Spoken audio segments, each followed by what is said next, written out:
나오신 여러분들을 진심으로 환영합니다. 좌우에 계신 분들과 인사 나누겠습니다. 잘 오셨습니다. 인사 나눕니다. 잘 오셨습니다. 많은 분들이 한 주간 동안 일터에서, 직장에서, 또 집에서, 학교에서 일하느라고 수고하시다가 교회에 모인 줄로 압니다. 다시 한번 인사할 때 수고하셨습니다. 그렇게 한번 또 인사해 볼까요? 네, 수고하셨습니다. 네.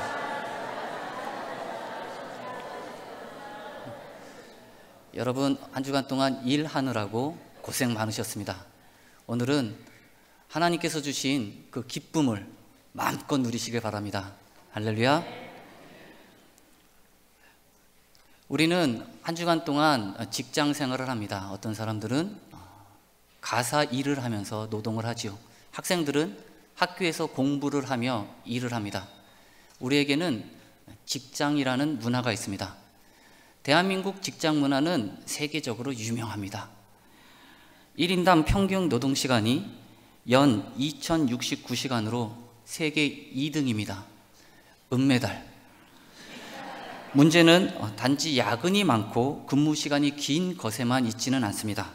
삶의 모든 측면에서 직장이 우선순위의 탑에 있습니다. 한국 사회에서는 직장 생활이 너무 중요합니다. 여가 활동이나 가정보다도 우선시 되는 경우가 있습니다. 심지어 자기 자신보다도 우선시 되는 경향이 있습니다. 그래서 그런지 직장 생활을 빗대어 만들어진 신조어들도 많이 있는데요.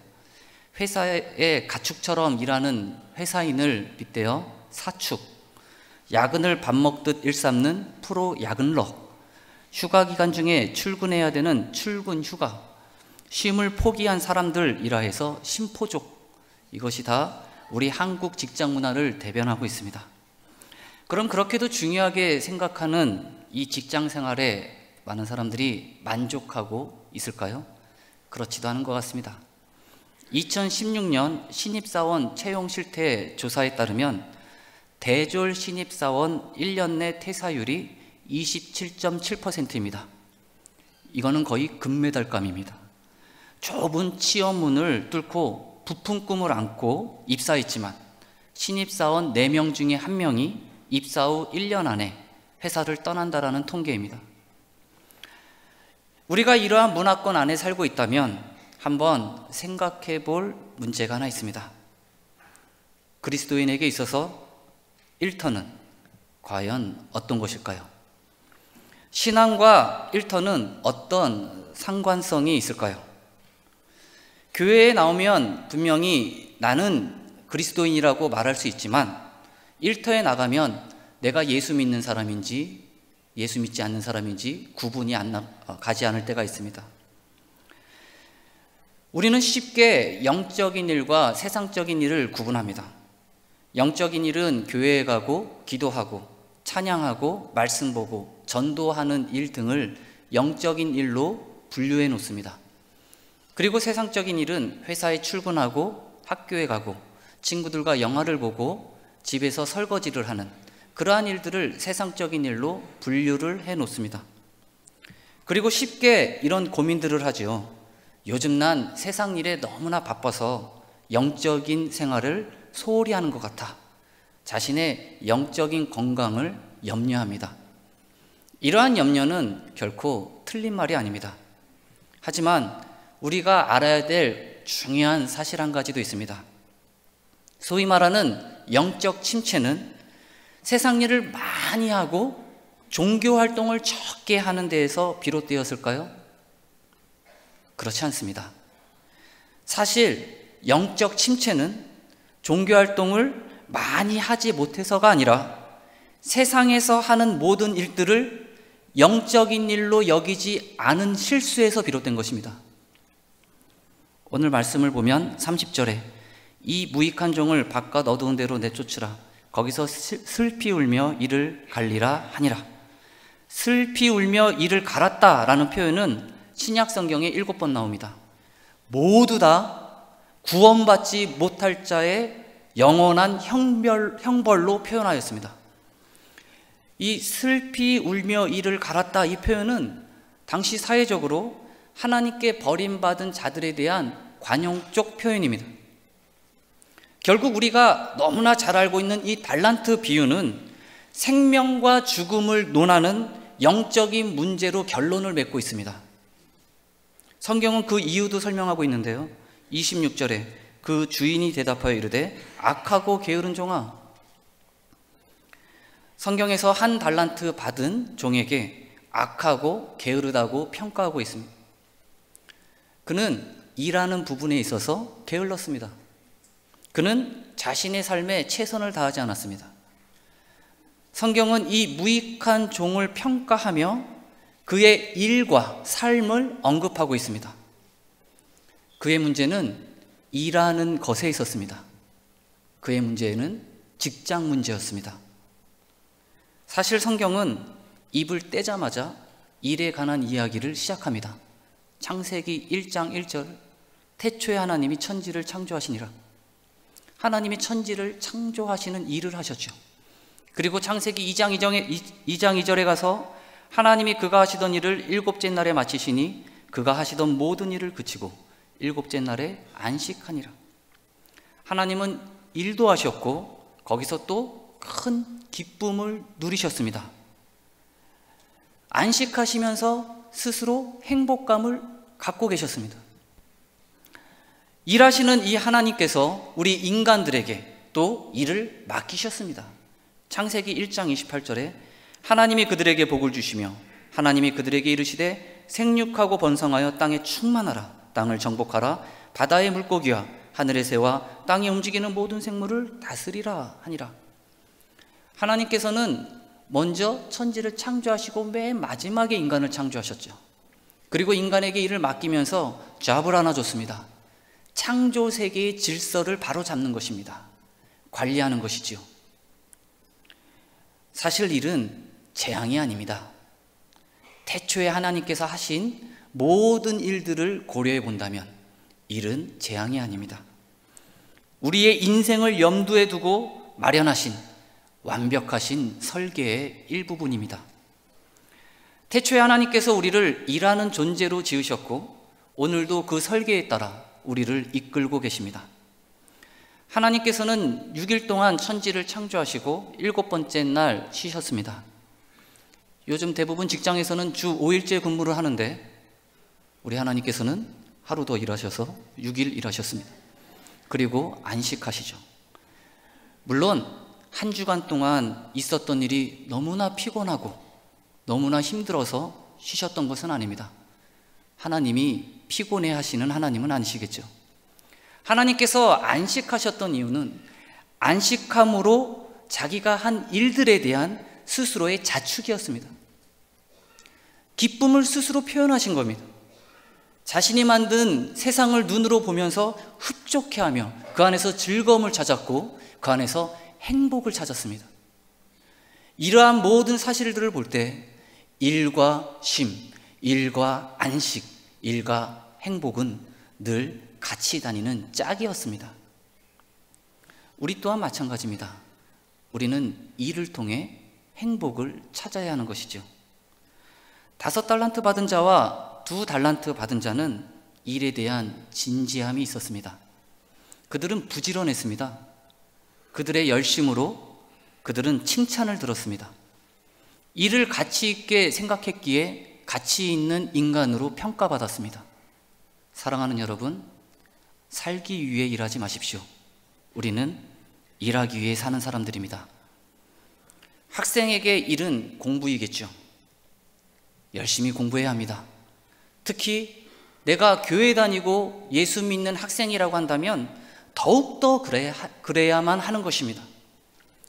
제가 기사를 하나 읽었는데요, 어떤 학교 선생님이 일본에 교육 연수를 가서 일본 공개 수업을 참관했는데 아주 깜짝 놀랐다고 합니다.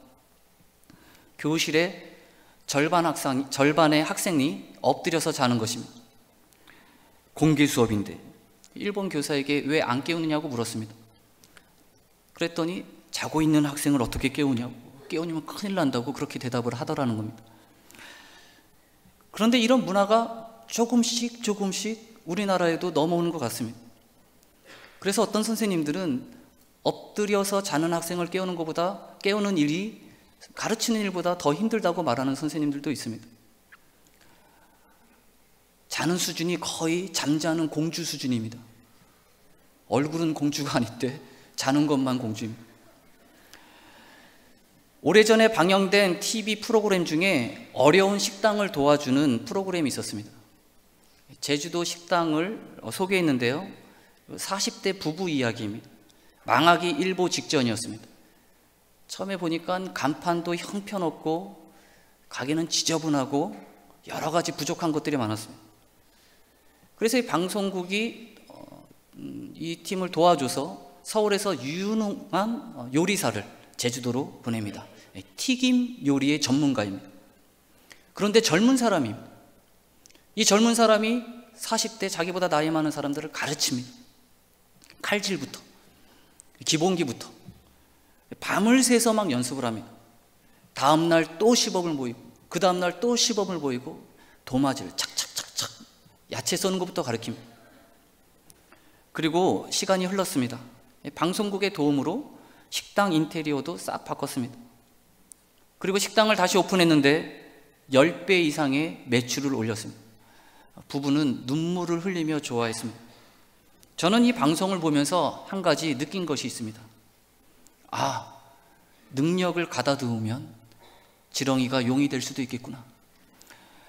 능력은 가다듬는 것입니다. 우리는 실력을 가다듬기 위해 노력해야 하는 것이죠. 기독교 정신은 놀자 정신이 아닙니다. 삶의 현장에서 열심히 일해서 프로가 되려고 하는 것이 기독교 정신입니다. 100년 전에 외국에서 선교사님들이 우리나라에 넘어왔을 때 우리나라는 그렇게 열심히 일하려고 하는 민족이 아니었습니다. 그래서 선교사님들이 복음과 함께 전했던 것이 열심히 일하자 운동을 전했던 것입니다. 우리의 일터는 하나님께서 주신 거룩한 예배의 장소입니다. 게으른 사람은 결코 하나님이 그리고 성경이 원하는 사람이 아닙니다. 여러분들이 주일마다 나와서 예배드리는 이 예배당만이 예배의 장소가 아닙니다.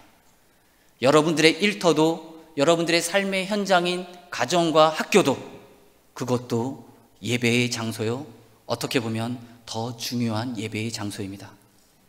하나님께 예배드리듯이 여러분들은 직장 생활을 하셔야 하는 것이죠. 잠언서 6장 9절에 게으른 자여 내가 어느 때까지 누워 있겠느냐, 내가 어느 때에 잠이 깨어 일어나겠느냐. 잠언서 6장 6절에 게으른 자여 개미에게 가서 그가 하는 것을 보고 지혜를 얻으라. 여러분, 우리는 일하는 존재로 지음받았습니다. 저는 잡이 없는데요, 백수도 백수답게 일을 해야 합니다. 백수로서의 일들이 있습니다.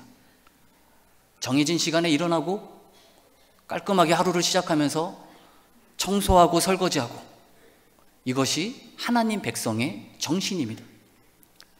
그런데 왜 한 달란트 받은 자는 열심히 일하지 않았던 것일까요? 주인이 멀리 떠납니다. 떠나기 전에 자신의 재산을 분할해서 종들에게 맡깁니다. 그런데 그냥 맡기면 좋은데 오늘 15절에 보니까 각각 그 재능대로 맡깁니다. 첫 번째 종을 부릅니다. 갑동아, 5달란트를 줍니다. 아이고 감사합니다. 이렇게 큰 걸. 두 번째 종을 부릅니다. 용팔아, 2달란트를 맡깁니다. 아이고 감사합니다. 세 번째 종을 부릅니다. 개똥아, 1달란트를 턱하니 주니까, 쟤는 5달란트, 쟤는 2달란트, 나는 왜 1달란트야? 각각 그 재능대로요. 너의 재능은 1달란트짜리야. 시험 든 겁니다. 주인이 떠나니까 열받아서 땅을 파서 그냥 돈을 묻어버렸습니다. 주인이 돌아왔을 때 말을 하죠. 당신은 굳은 사람입니다. 심지 않은 데서 거두고 해치지 않은 데서 모으는 줄을 내가 알았습니다. 알았다고 그럽니다. 알았다라는 것은 결론을 내린 겁니다. 뭘 알았냐? 주인이 어떤 사람인지 알았다라는 겁니다. 당신은 굳은 사람, 마음이 딱딱한 사람입니다. 당신은 아주 인색한 사람입니다. 그냥 자기 자신이 그 주인에 대해서 결론을 내버렸습니다. 그럼 여기서 이 한 달란트 받은 자가 열심히 일하지 않은 이유는 우리가 어떻게 유추해 볼 수 있겠습니까? 한 달란트 받은 자 마음 안에는 이것이 있었죠. 내가 왜 당신 같은 사람을 위해서 일해야 합니까? 내가 왜 당신 같은 사람을 위해서 일해야 합니까? 앞선 두 종과 이 한 달란트 받은 자의 결정적인 차이는 이것입니다. 나는 지금 주인을 위해서 일하는 자인가 아닌가? 이 질문이 너무너무 중요한 질문입니다. 이 사실 하나가 여러분들의 영적인 문제도 결정지을 수 있는 아주 중요한 문제입니다. 여러분, 주일날 교회에 나와서 예배 드린다고 다 그리스도인이 아닙니다. 내가 그리스도인인지 아닌지 알 수 있는 것은 나의 주인이 누구인지 내 마음 가운데 분명히 해야 하는 것입니다. 사랑하는 여러분, 우리의 일은 다 하나님의 일입니다. 하나님께서 우리의 수고를 통해 온 인류를 보살피고 계십니다. 하나님께서 우리의 노동을 통해 인류를 먹이시고 입히시는 것입니다. 하나님께서 우리의 일을 통해 온 인류의 잠자리를 마련하고 계십니다. 우리는 필요를 채우시는 하나님의 도구입니다. 내가 예수 믿는 사람이라고 말할 수 있다면 이 부분이 분명해야 됩니다. 내가 하는 일에 대한 목적이 분명해야 됩니다. 나는 지금 하나님께 쓰임받는 도구인가 아닌가? 일은 여러분들의 자아 실현 도구가 아닙니다. 권력과 출세의 수단도 아닙니다. 우리 모두는 하나님을 섬기고 하나님이 원하시는 창조의 세계를 바로잡는, 바로 이웃을 돌보는 것이 우리 일의 목적이 되어야 하는 것이죠. 무엇을 해야 돈을 많이 벌 수 있을까? 어떻게 해야 높은 자리에 앉을 수 있을까? 이런 질문으로 살 것이 아니라 우리가 던져야 될 질문은 지금 내가 가진 재능과 나의 능력으로 어떻게 하면 우리 하나님께 최선을 다하고 하나님께 도움을 드릴 수 있을까? 이것이 바른 질문입니다. 그리고 직업을 선택할 때도 이 질문으로 선택을 해야 하는 것이죠. 오늘 설교의 제목은 두 달란트 받은 자입니다. 제가 두 달란트 받은 자라고 설교 제목을 지은 이유는 이 친구가 좀 불쌍해서입니다. 그래서 설교 제목으로 한번 언급해 보았습니다. 내가 볼 때는 아주 훌륭한 친구인데 5달란트 받은 자하고 1달란트 받은 자 사이에 끼어가지고 너무 인지도 없이 이렇게 사람들이 알아주지도 않고 있는 것 같아가지고 제가 좀 이렇게 드러내는 겁니다. 여러분, 2라는 숫자가 1에 가깝습니까? 5에 가깝습니까? 너무 어려운 질문을 제가 해가지고 1에 가깝죠. 성경이 그것까지 의도했는지 안 했는지는 저는 잘 모르겠지만 2달란트 받은 자는 분명히 1달란트 받은 자에 가깝습니다. 2달란트 받은 자는 받았기는 받았지만 흡족하게 받았다라는 마음을 먹기에는 조금 부족합니다. 1달란트 받은 자처럼 충분히 비교의식을 갖고 마음속이 뒤틀려 주인을 탓할 수 있는 상황이 충분히 있었습니다. 어쩌면 오늘날 살고 있는 우리도 내 상황도, 내 재능도, 내 달란트도, 내 재력도, 내 모든 것들이 이렇게 2달란트 받은 자와의 상황과 비슷하게 놓여 있는 것 같습니다. 재력도, 환경도, 건강도, 재능도, 능력도, 기질도 대부분 사람들이 완전히 적지는 않지만 세상에 그런 것들이 너무너무 많은 사람들을 보면 나는 그 정도는 아니라고 생각하면서 살아갑니다. 저 또한 그렇습니다. 목회자이지만 정말 훌륭한 목사님들을 보고 훌륭한 설교자들을 보면서 정말 세상은 넓고 내가 올라가야 될 그 라인은 너무나 높구나 그런 생각을 합니다. 제가 첫 사역지를 전도사로 들어갔을 때 부사역자들이 여러 명이 있었는데 참 하나님께서 어떻게 그렇게 부사역자들을 뽑았는지 어떤 한 설교자는 어떤 부사역자는 너무너무 설교를 잘합니다.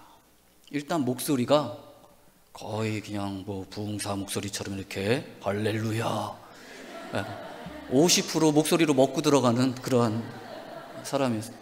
외모도 누가 봐도 그냥 목사님 할 정도로 그냥 목사님처럼 생겼습니다.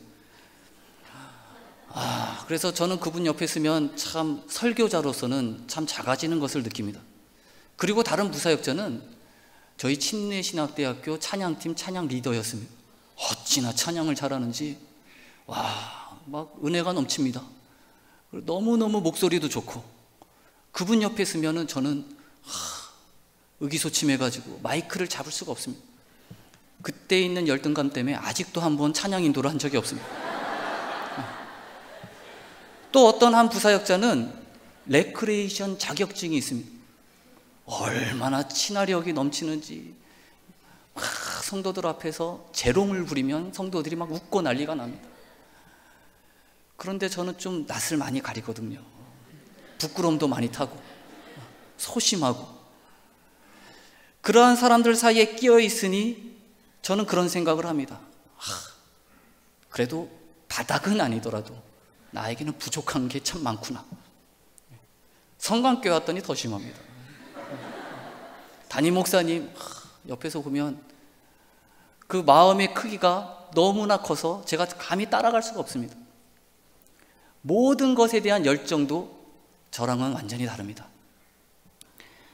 제가 이 달란트 비유를 깨닫기 전에는 세상은 한없이 높고 제가 가야 할 것은 너무나 멀었습니다. 하지만 달란트 비유를 깨닫고 제 마음에 평안이 찾아왔습니다. 비교하는 것이 아니구나. 그냥 내 달란트구나. 그냥 내가 갖고 있는 것으로 하면 되는 것이구나 깨달았습니다.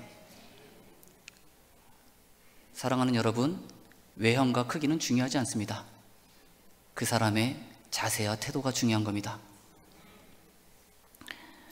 이런 마음으로 갖고 살아가다 보면 많이 갖고 큰 일을 하는 사람들은 오히려 불쌍하게 보일 때가 있습니다. 얼마나 힘들까? 힘들겠어. 나는 별로 각진시 없어서 힘들지 않은데 관리하기도. 그런 생각이 들 때가 있습니다. 그래도 기도합니다. 2달란트 받은 자도 그러했습니다. 받자마자 바로 가서 충성되이 일을 했습니다. 5달란트 받은 자와 비교하자면 결과는 달랐지만 그의 자세와 태도는 똑같았습니다. 둘 다 주인을 위해서 열심히 노력을 했습니다. 그래서 달란트 비유의 핵심을 말하자면 주인을 위하여 열심히 일하는 자세와 태도가 있었던 자와 없었던 자를 지금 소개하고 있는 겁니다. 많이 남겼느냐 적게 남겼냐를 지금 따지고 있는 게 아닙니다. 주인이 돌아왔을 때 5달란트 남긴 자를 주인이 더 많이 칭찬하시지 않으셨습니다. 2달란트 받은 자도 똑같이 칭찬했습니다. 어떻게 칭찬의 내용이 토시 하나 틀리지 않고 똑같습니다. 이 주인의 칭찬을 들을 때 2달란트 받은 자의 마음이 어떠했을까요? 아마 뭉클했을 것입니다. 우리 주인은 결과물을 갖고 사람을 평가하지 않는구나. 내가 어떻게 살았는지를 보시는구나. 그리고 내가 어떻게 살았는지 우리 주인은 아시는구나. 시편 24편 1절 땅과 거기에 충만한 것과 세계와 그 가운데 사는 자들은 다 여호와의 것이로다. 할렐루야. 세상에 있는 모든 것이 다 하나님의 것입니다. 그것을 누리고 살아가는 모든 자들도 다 하나님의 사람들입니다. 나도 하나님의 것입니다. 내가 입은 이 옷도 하나님의 것입니다. 내 지갑 속에 있는 돈도 하나님의 것입니다. 모든 것이 하나님의 것인데 우리는 어떤 자세로 살아야겠습니까? 내가 갖고 있는 소유는 나의 소유지만 내가 갖고 있는 소유권은 하나님의 것입니다. 그래서 우리는 열심히 하나님을 위해서 최선을 다하는 거죠. 제가 침례신학대학교 다닐 때 교회 음악관이 있었는데 그 음악관 그 현수막이 하나 마음속에 항상 기억나는 현수막이 하나 있었어요. 최고의 하나님께 최선의 음악을, 최고의 하나님께 최선의 음악을. 우리 성가대들도 그런 마음으로 찬양을 하셔야 하는 거죠. 노래를 직업으로 가진 사람들도 그런 마음으로 노래를 해야 하는 것입니다. 그런 마음이 없으면 음악이 그냥 하다 하는 겁니다.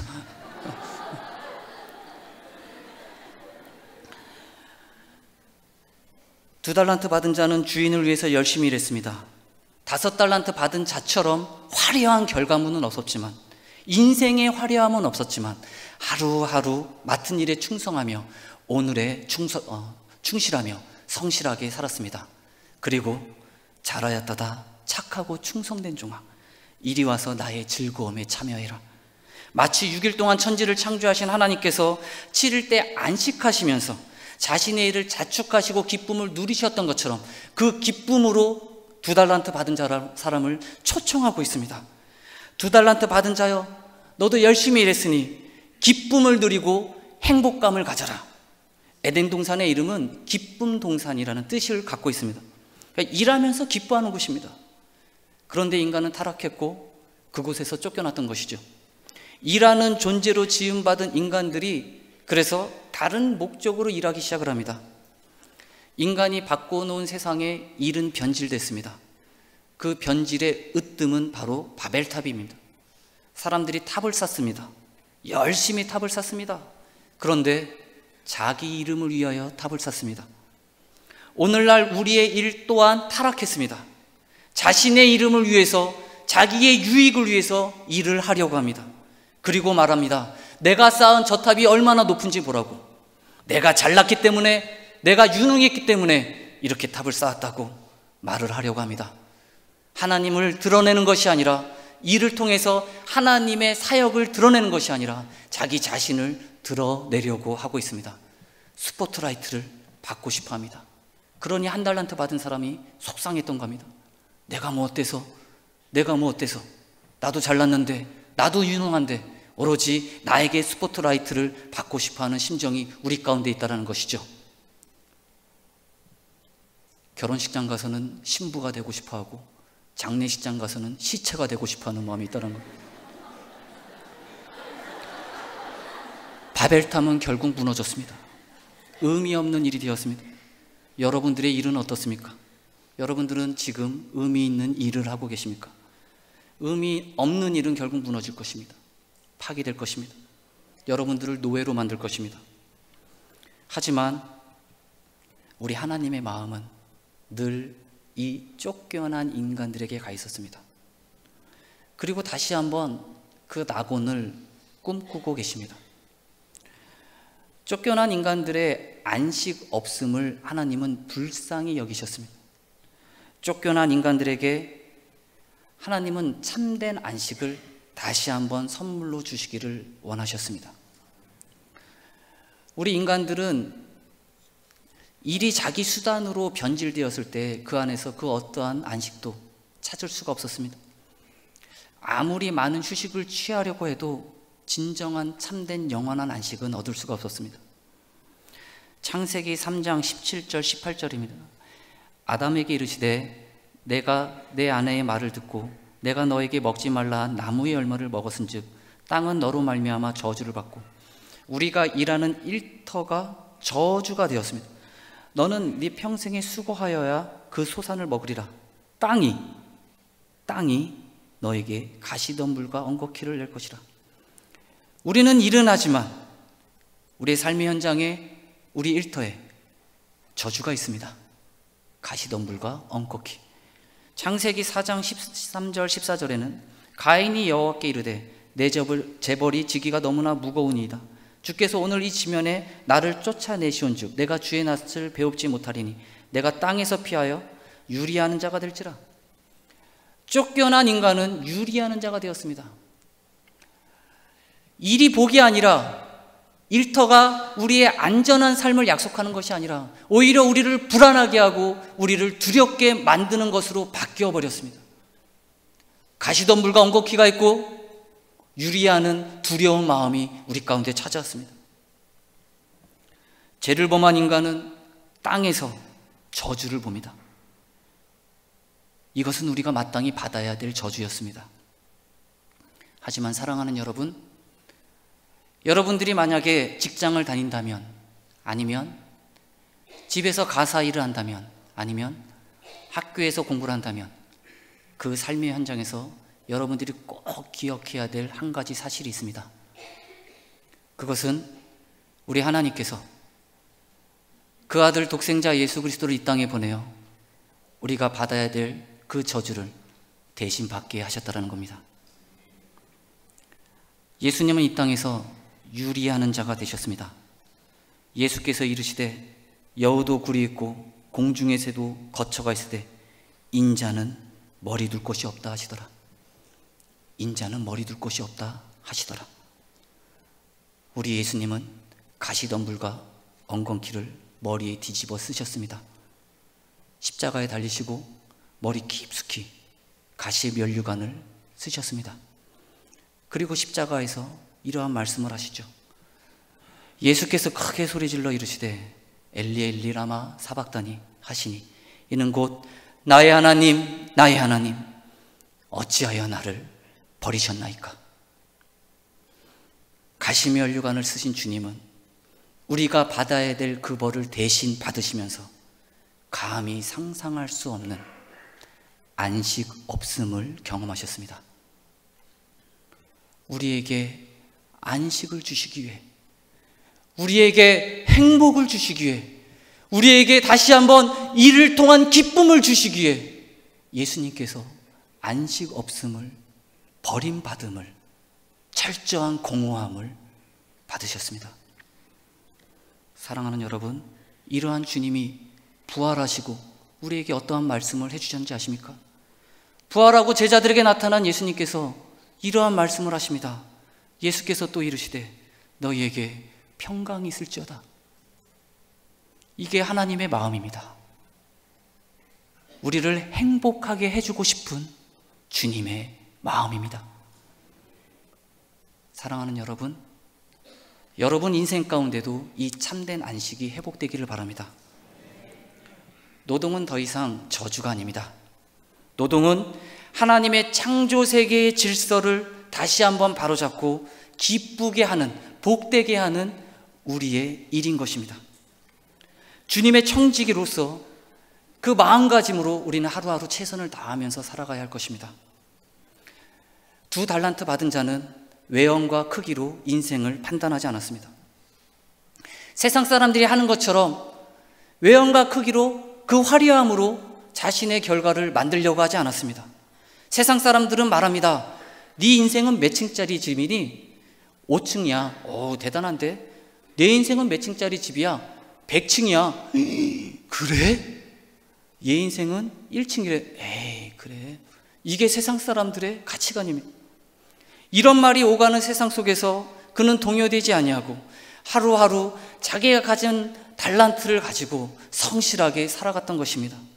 그가 가진 달란트는 주님의 것이었기 때문에 인생의 외형과 크기에 연연하지 아니하고 자신의 이름을 높이려고 하지도 아니하고 바벨탑을 쌓으려고 하지도 아니하고 오직 주님을 위해서 오늘 하루도 최선을 다하면서 살았던 것입니다. 그에게 있어서 중요했던 것은 외형과 크기가 아니라 바로 삶의 기초였습니다. 그 땅의 기초가 더 중요했습니다. 그가 중요하게 생각한 것은 모래 위에 지은 집이냐 아니면 반석 위에 지은 집이냐가 더 중요했습니다. 사랑하는 여러분, 여러분들의 일터의 기초는 무엇입니까? 반드시 예수 그리스도가 여러분들의 삶의 기초가 되어야 합니다. 전 이 2달란트 받은 자가 우리 인생의 도전도 되지만 여러분들의 삶의 위로와 소망도 되었으면 좋겠습니다. 우리는 이러한 기도를 할 때가 많이 있습니다.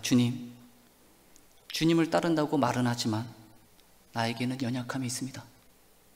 주님, 믿음으로 주님을 본다고 말은 하지만 나에게는 말 못할 눈물이 있습니다. 하지만 주님, 삶의 모든 문제들을 나를 힘겹게 해도 포기하지 않는 오늘을 살아가겠습니다. 사랑하는 여러분, 포기하지 않는 오늘이 여러분들에게 필요합니다. 비록 내 인생 가운데 소망이 보이지 않을 때도 있지만 예수님만이 내 인생의 유일한 소망이라는 고백으로 오늘도 나는 포기하지 않는 오늘을 보내는 것입니다. 오늘 하루가 너무너무 중요합니다. 절망하지 마십시오. 가진 것이 없다고 불평하지 마십시오. 다른 사람과 비교하면서 살아가지 마십시오. 경쟁하면서 다른 사람을 넘어뜨리려고 하지도 마십시오. 여러분들은 하나님의 백성입니다. 하나님의 백성은 하나님의 백성답게 살아야 하는 것입니다. 여러분들의 길이 있고 여러분들이 가야 할 길이 있습니다. 그것은 하나님께서 여러분들에게 주신 소명입니다. 그 소명을 어디서 찾으시겠습니까? 바로 여러분들의 삶의 현장, 직장, 집, 학교에서 찾으셔야 하는 것입니다. 교회에 나오면 누구나 다 그리스도인이죠. 정말 그리스도인인지 아닌지 알 수 있는 그 장소는 바로 영적 전쟁터인 우리의 일터인 것입니다. 그곳에서 다시 한번 창조의 세계, 그 질서를 바로잡고 하나님이 원하는 사람, 하나님을 섬기는 사람, 그리고 이웃을 돌보는 저와 여러분이 되기를 간절히 소망합니다. 기도하겠습니다. 이 시간 주신 하나님의 말씀을 생각하면서 조용하지만 간절한 마음으로 함께 기도하겠습니다.